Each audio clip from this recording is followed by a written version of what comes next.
Inilah yang ku renungkan setiap waktu,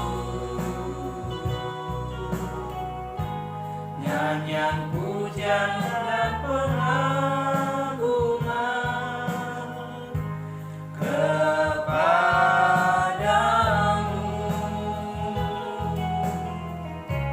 Biarlah manis kau dengar, Tuhan, manis kau dengar, Tuhan, dan hatiku bersuka karenamu.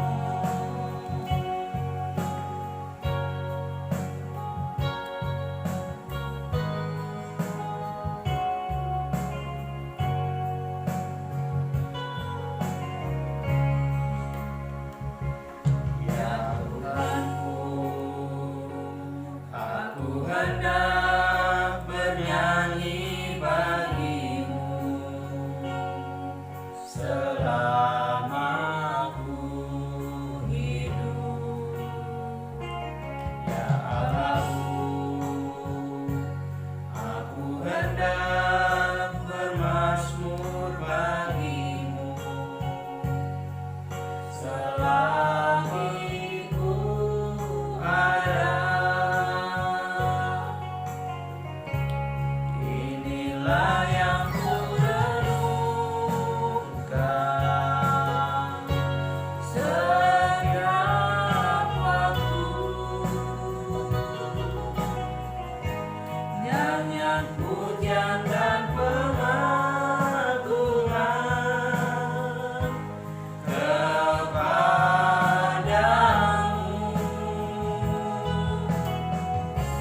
Biarlah manis kau dengar, Tuhan, manis kau dengar, Tuhan, dan hatiku bersuka karenamu.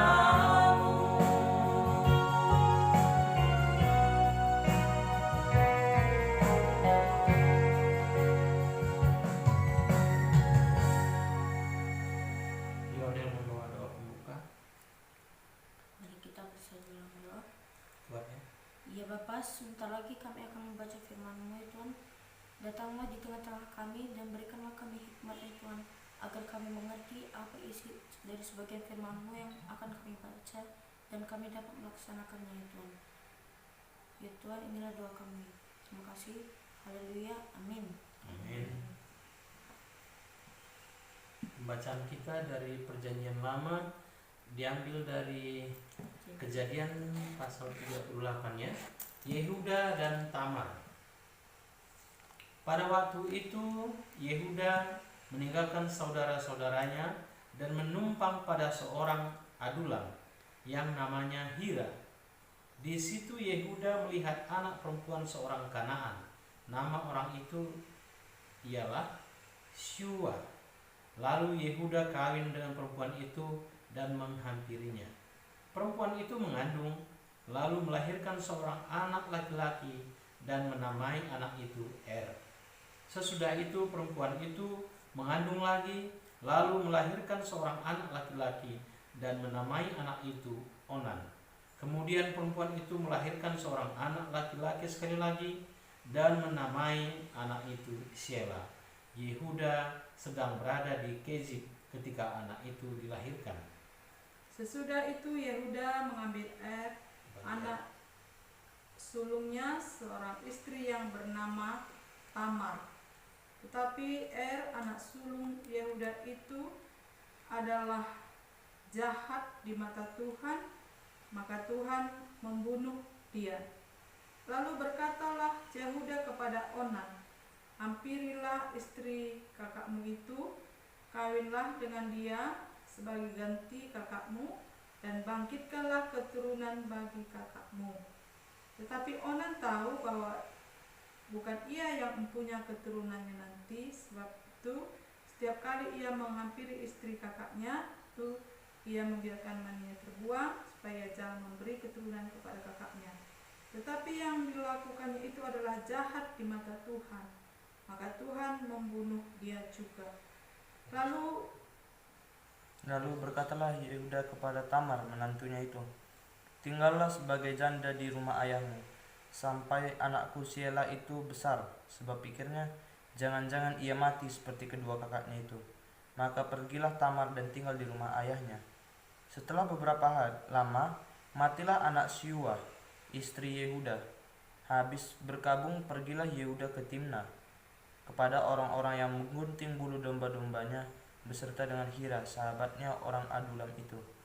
Ketika dikabarkan kepada Tamar, bapa mertuamu sedang di jalan ke Timna untuk menggunting bulu domba-dombanya, maka ditanggalkannya lah pakaian kejandaannya. Ia bertelekung dan berselubung, lalu pergi duduk di pintu masuk ke Enaim yang di jalan ke Timna, karena dilihatnya bahwa Shelah telah menjadi besar, dan dia tidak diberikan juga kepada Shelah itu untuk menjadi istrinya. Ketika Yehuda melihat dia, disangkanyalah dia seorang perempuan sundal, karena ia menutupi mukanya. Lalu berpalinglah Yehuda mendapatkan perempuan yang di pinggir jalan itu serta berkata, "Marilah, aku mau menghampiri engkau." Sebab ia tidak tahu bahwa perempuan itu menantunya.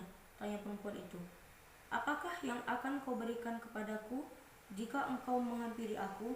Jawabnya, "Aku akan mengirimkan kepadamu seekor anak kambing dari kambing dombaku." Kata perempuan itu, "Asal engkau memberikan tanggungnya sampai engkau mengirimkannya kepadaku." Tanyanya, "Apakah tanggungan yang harus kuberikan kepadamu?" Jawab perempuan itu, "Cap meteraimu serta kalungmu dan tongkat yang ada di tanganmu itu." Lalu diberikannya semua itu kepadanya, maka ia menghampirinya. Perempuan itu mengandung daripadanya. Bangunlah perempuan itu, lalu pergi. Ditanggalkannya yang telekungnya dan dikenakannya pula pakaian kejandaannya.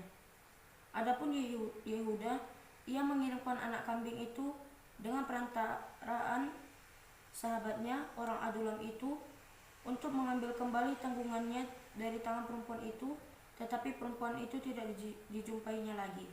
Ia bertanya-tanya di tempat tinggal perempuan itu, "Di manakah perempuan jalang yang duduk tadinya di pinggir jalan di Enaim itu?" Jawab mereka, "Tidak ada di sini perempuan jalang." Kembalilah ia kepada Yehuda dan berkata, "Tidak ada kujumpai dia."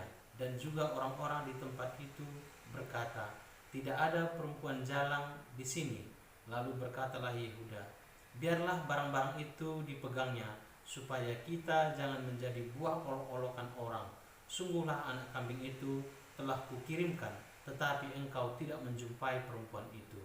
Sesudah kira-kira 3 bulan, dikabarkanlah kepada Yehuda, Tamar menantunya bersundal, bahkan telah mengandung dari persundalannya itu. Lalu kata Yehuda, "Bawalah perempuan itu supaya dibakar." Waktu dibawa perempuan itu menyuruh orang kepada mertuanya mengatakan, "Dari laki-laki yang mempunyai barang-barang inilah aku mengandung." Juga dikatakannya, "Periksalah siapa yang mempunyai cap materai serta kalung dan tongkat ini." Yehuda meriksa barang-barang itu, lalu berkata, "Bukan aku, tetapi perempuan itulah yang benar, karena memang aku tidak memberikan dia kepada Shelah, anakku, dan ia tidak bersetubuh lagi dengan perempuan itu." Pada waktu perempuan itu hendak bersalin, nyatalah ada anak kembar dalam kandungannya. Dan ketika ia bersalin, seorang dari anak itu mengeluarkan tangannya, lalu dipegang oleh bidan, diikatnya dengan benang kirmiji, serta berkata, "Inilah yang lebih dahulu keluar." Ketika anak itu menarik tangannya kembali, keluarlah saudaranya laki-laki. Dan bidan berkata, "Alangkah kuatnya engkau menembus keluar." Maka anak itu dinamai Peres. Sesudah itu keluarlah saudaranya laki-laki yang tangannya telah berikat benang kirmiji. Lalu padanya diberi nama Zerah. Kita ke Perjanjian Baru, Markus 10 ya. Perceraian. Dari situ Yesus berangkat ke daerah Yudea dan ke daerah seberang Sungai Yordan. Dan di situ pun orang banyak datang mengurumuni dia. Dan seperti biasa ia mengajar mereka pula. Maka datanglah orang-orang Farisi, dan untuk mencoba Yesus mereka bertanya kepadanya, apakah seorang suami diperbolehkan menceraikan istrinya? Tetapi jawabnya kepada mereka, apa perintah Musa kepada kamu? Jawab mereka, Musa memberi izin untuk menceraikannya dengan membuat surat cerai. Lalu kata Yesus kepada mereka, justru karena ketegaran hatimulah maka Musa menuliskan perintah ini untuk kamu. Sebab pada awal dunia Allah menjadikan mereka laki-laki dan perempuan. Sebab itu laki-laki akan meninggalkan ayahnya dan ibunya dan bersatu dengan istrinya, sehingga keduanya itu menjadi satu daging. Demikianlah mereka bukan lagi dua, melainkan satu. Karena itu apa yang telah dipersatukan Allah tidak boleh diceraikan manusia. Ketika mereka sudah di rumah, murid-murid itu bertanya pula kepada Yesus tentang hal itu. Lalu katanya kepada mereka, barang siapa menceraikan istrinya lalu kawin dengan perempuan lain, ia hidup dalam perzinahan terhadap istrinya itu. Dan jika istri menceraikan suaminya dan kawin dengan laki-laki lain, ia berbuat zina. Yesus memberkati anak-anak. Lalu orang membawa anak-anak kecil kepada Yesus supaya ia menjamah mereka, tetapi murid-muridnya memarahi orang-orang itu. Ketika Yesus melihat hal itu, ia marah dan berkata kepada mereka, biarkanlah anak-anak itu datang kepadaku, jangan menghalang-halangi mereka, sebab orang-orang seperti itulah mempunyai kerajaan Allah. Aku berkata kepadamu, sesungguhnya barang siapa tidak menyambut kerajaan Allah seperti seorang anak kecil, ia tidak akan masuk ke dalamnya. Lalu ia memeluk anak-anak itu dan sambil meletakkan tangannya atas mereka, ia memberkati mereka. Orang kaya sukar masuk kerajaan Allah. Pada waktu Yesus berangkat untuk meneruskan perjalanannya, datanglah seorang berlari-lari mendapatkan dia, dan sambil bertelut di hadapannya, ia bertanya, Guru yang baik, apa yang harus kuperbuat untuk memperoleh hidup yang kekal? Jawab Yesus, mengapa kau katakan aku baik? Tak seorang pun yang baik selain daripada Allah saja. Engkau tentu mengetahui segala perintah Allah, jangan membunuh, jangan berzina, jangan mencuri, jangan mengucapkan saksi dusta, jangan mengurangi hak orang, hormatilah ayahmu dan ibumu. Lalu kata orang itu kepadanya, Guru, semua itu telah kuturuti sejak masa mudaku. Tetapi Yesus memandang dia dan menaruh kasih kepadanya, lalu berkata kepadanya, hanya satu lagi kekuranganmu. Pergilah, juallah apa yang kau miliki dan berikanlah itu kepada orang-orang miskin, maka engkau akan beroleh harta di surga. Kemudian datanglah kemari dan ikutlah aku. Mendengar perkataan itu, ia menjadi kecewa, lalu pergi dengan sedih, sebab banyak hartanya. Lalu Yesus memandang murid-muridnya di sekelilingnya dan berkata kepada mereka, alangkah sukarnya orang yang beruang masuk ke dalam kerajaan surga, kerajaan Allah. Murid-muridnya tercengang mendengar perkataannya itu. Tapi Yesus menyambung lagi, anak-anakku, alangkah sukarnya masuk ke dalam kerajaan Allah. Lebih mudah seekor unta melewati lubang jarum daripada seorang kaya masuk ke dalam kerajaan Allah. Mereka makin gempar dan berkata kepada seorang kepada yang lain, Jika demikian, siapakah yang dapat diselamatkan? Yesus memandang mereka dan berkata, bagi manusia hal itu tidak mungkin, tetapi bukan demikian bagi Allah, sebab segala sesuatu adalah mungkin bagi Allah. Upah mengikut Yesus. Berkatalah Petrus kepada Yesus, kami ini telah meninggalkan segala sesuatu dan mengikut Engkau. Jawab Yesus, aku berkata kepadamu, sesungguhnya setiap orang yang karena aku dan karena Injil meninggalkan rumahnya, saudaranya laki-laki atau saudaranya perempuan, ibunya atau bapaknya, anak-anaknya atau ladangnya, orang itu sekarang pada masa ini juga akan menerima kembali 100 kali lipat rumah, saudara laki-laki, saudara perempuan, ibu, anak dan ladang, sekalipun disertai berbagai penganiayaan, dan pada zaman yang akan datang ia akan menerima hidup yang kekal. Tetapi banyak orang yang terdahulu akan menjadi orang yang terakhir, dan yang terakhir akan menjadi yang terdahulu. Pemberitahuan ketiga tentang penderitaan Yesus.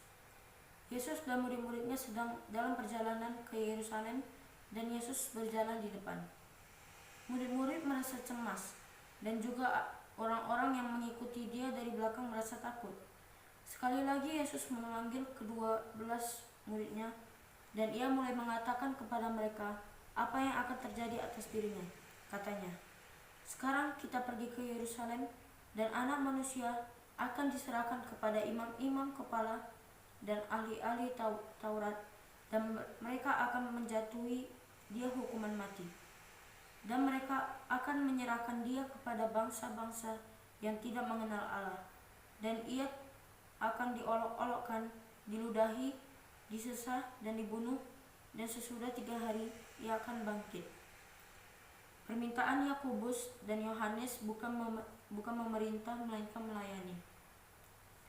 Lalu Yakobus dan Yohanes, anak-anak Zebedeus, mendekati Yesus dan berkata kepadanya, Guru, kami harap supaya engkau kiranya mengabulkan suatu permintaan kami. Jawabnya kepada mereka, apa yang kamu kehendaki aku perbuat bagimu? Lalu kata mereka, perkenankanlah kami duduk dan kemuliaanmu kelak, yang seorang lagi di sebelah kananmu dan yang seorang lagi di sebelah kirimu. Tetapi kata Yesus kepada mereka, kamu tidak tahu apa yang kau minta.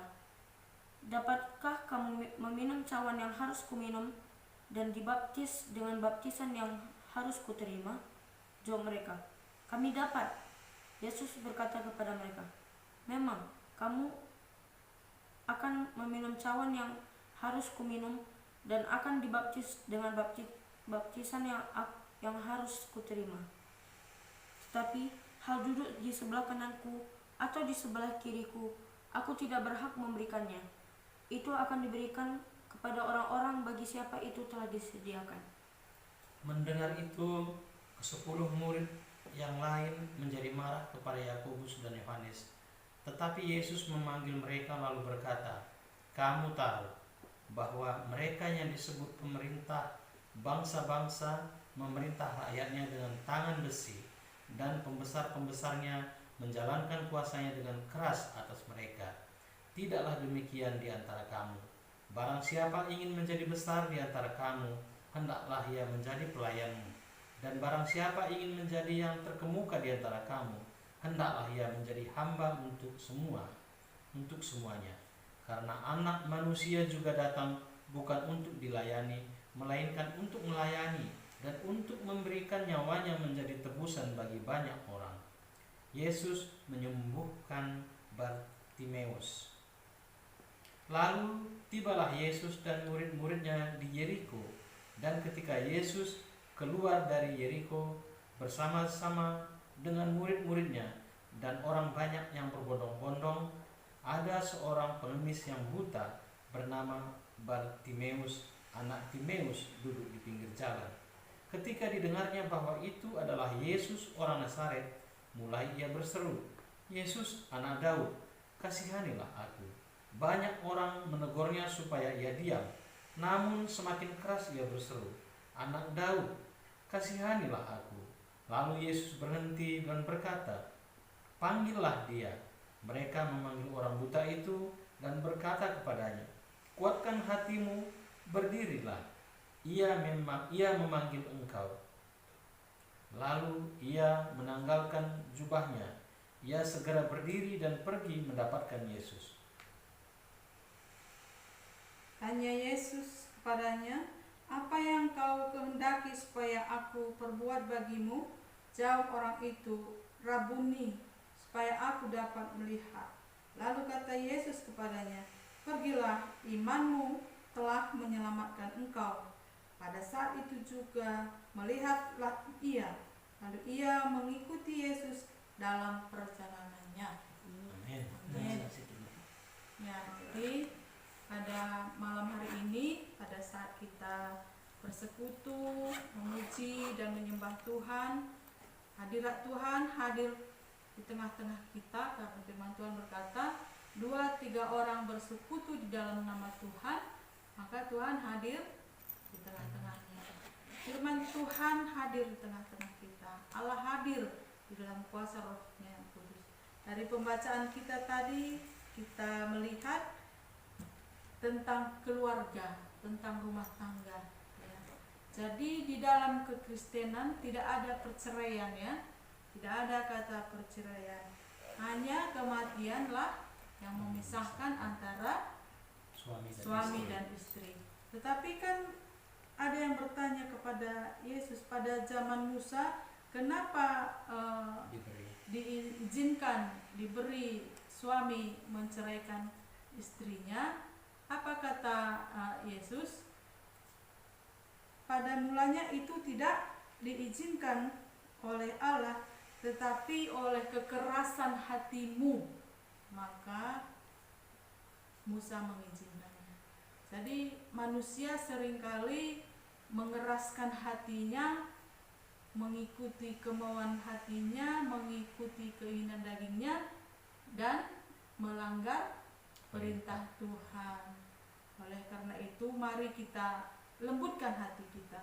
Jangan mengeraskan hati, karena kalau hati yang keras itu seperti batu, sulit untuk menerima firman Tuhan, sulit menerima perkataan Tuhan. Ya, jadi pada pembacaan Perjanjian Lama tadi kita lihat bagaimana rumah tangga Yehuda. Ya, di sana ada kecemaran, sampai-sampai Yehuda berhubungan badan dengan menantunya. Ya, itu adalah kecemaran di dalam pernikahan. Oleh karena itu, mari kita menjaga kekudusan hidup kita, karena firman Tuhan berkata, "Kuduslah kamu sebab aku kudus." Ya, jadi Tuhan menginginkan pernikahan orang Kristen itu ada di dalam kekudusan. Ya, Tuhan sangat sayang kepada keluarga-keluarga, pada rumah tangga. Pada awal zaman pembentukan manusia, Adam dan Hawa, Tuhan menyayangi rumah tangga Adam dan Hawa, tapi Adam dan Hawa tidak setia kepada Tuhan. Ya, jadi dari zaman ke zaman Tuhan senantiasa berusaha untuk memulihkan keluarga-keluarga, sampai nanti Yesus datang kedua kali. Terus Allah bekerja supaya keluarga-keluarga ada di dalam kekudusan dan dapat dipakai Tuhan untuk memuliakan namanya. Jadi Taro dan Lionel, ya, nanti kalau sudah dewasa, sudah bekerja, dan Tuhan berikan jodoh, jaga kekudusan rumah tangganya, ya. Amin. Minta jodoh yang sepadan, yang takut akan Tuhan, supaya rumah tangganya ada di dalam kekudusan. Amin. Taro, Lionel. Amin. Terpuji nama Tuhan. Kita bernyanyi dan ketika Bapak doakan, ya, semuanya berkaitan dengan saat ini, ya. Ku ingin selalu bersekutu denganmu. Sudah ada lagunya? Sudah? Ini dekat.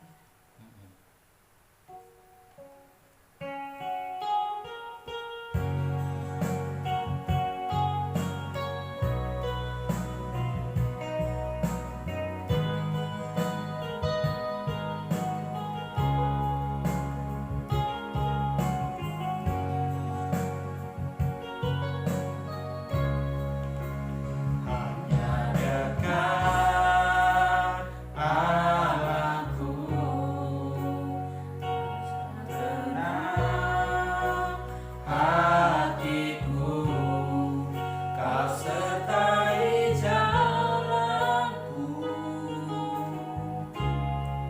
sepanjang hidupku.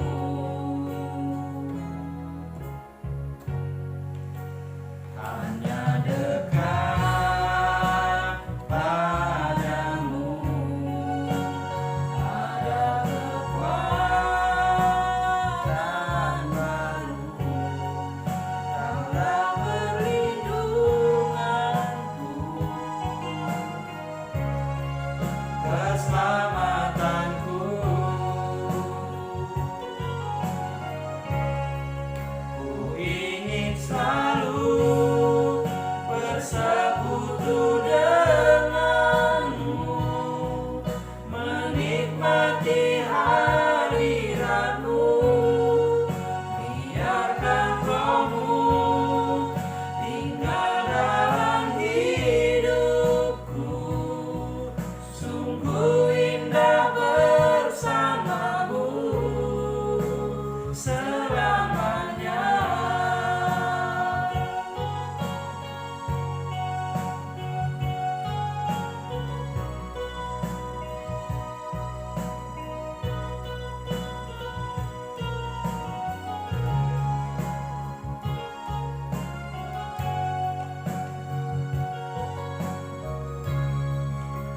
Hanya dekat Allahku ada kekuatan baru.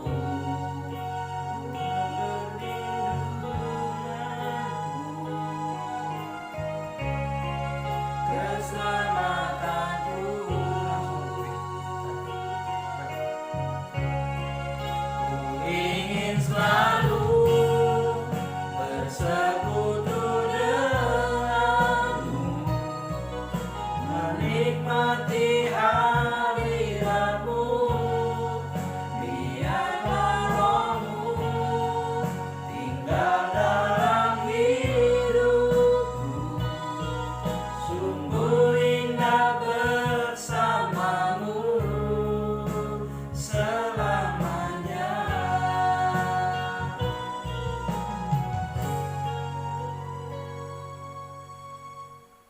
Mari kita bersatu dalam doa.